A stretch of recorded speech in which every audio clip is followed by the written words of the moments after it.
I just said, President Bush has said that Barack Obama's personal journey represents a triumph of the American story, and he said it was especially uplifting for the generation of Americans who'd witnessed the struggle for civil rights. Last night, I had a warm conversation with President-elect Barack Obama. I congratulated him and Senator Biden on their impressive victory.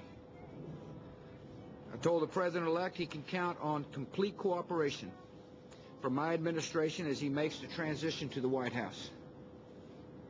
I also spoke to Senator John McCain. I congratulated him on a determined campaign that he and Governor Palin ran.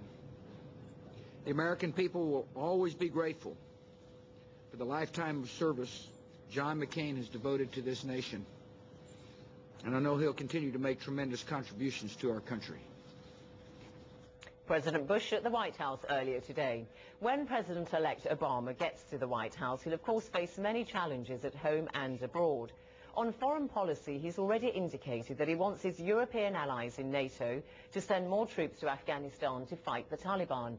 Well, today the Afghan President, Hamid Karzai, has said Barack Obama represents a new era which he hoped would help bring peace, prosperity and stability to the Afghan people. Joining us now live from Washington is Tayyip Jawad, Afghanistan's ambassador to the United States. Ambassador, would you like to see a change in direction on Afghanistan from a President Obama?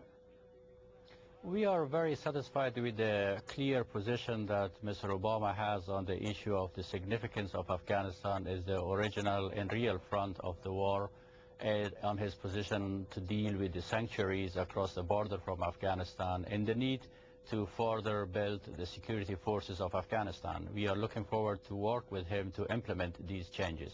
But President Karzai has specifically criticized American aerial attacks to try to fight the Taliban, which kills innocent Afghan civilians. Is that something you would like a President Obama to review, to stop? Yes, and some of the position that Mr. Obama is taking will address this. The fact that the civilians are getting killed is the reason because the terrorist sanctuaries are still open. The terrorists are coming into Afghanistan first. Second, the terrorists are hiding among the civilian, but most importantly, because of the economy of the force, because of the lack of enough force and equipments, instead of carrying out surgical operations, U.S. and NATO forces are relying on aerial bombing, which cause a lot of civilian death, which is not acceptable to the Afghan people. So if you increase the capacity, the fighting capacity of the Afghan and international forces, we will reduce the civilian death. But do you have any reason to believe that come January the 20th, when President Obama assumes office, that the aerial attacks carried out by the U.S. military would stop immediately? It may not stop immediately, but it has to be reduced and replaced by raids and surgical operations to get some of these bad guys alive, because they will have more intelligence value if you capture them. Okay, but are you worried that the economic downturn will mean that a President Obama is first and foremost going to be concentrating on that rather than foreign policy issues like Afghanistan? Yes, we are concerned about that issue, but we know that underinvestment in Afghanistan has proven to be very costly. So if we take the right measures and invest properly, we will save a lot of future cost. And this is the area that we would like to see further investment in the term of equipment, soldiers, and building the capacity of the Afghan government.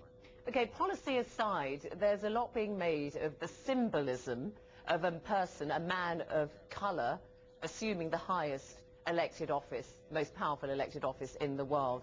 Is that symbolism significant to the Afghan people? Very much. Afghan people are a diverse nation, and he has energized millions of young Afghans. It was just incredible how much of a support for him existed. Last night when I was watching the proceeding, I've got many SMS, text messages, emails from Afghanistan. People were eager to know how the election is going to be. I think he is, the fact that he was elected in the U.S. is much bigger than the U.S. It was a clear message of tolerance and hope for many people, especially the underprivileged young people in Asia and Africa. Now, Barack Obama, of course, attended school for several years in Indonesia, a Muslim country. Do you think that that in some way makes him understand better the national psyche of a Muslim country like Afghanistan? Exposure to the diverse cultures and countries is a very important asset.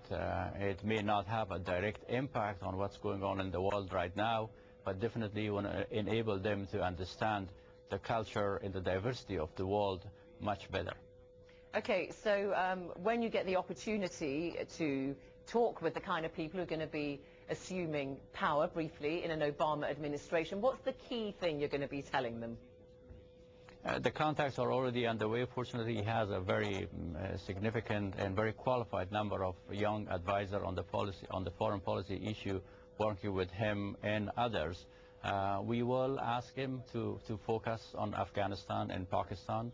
We are concerned about the course of the event in both countries, and we will ask them to formulate the position that he had in the elections into a comprehensive strategy in consultation with Afghanistan, NATO, and Pakistan.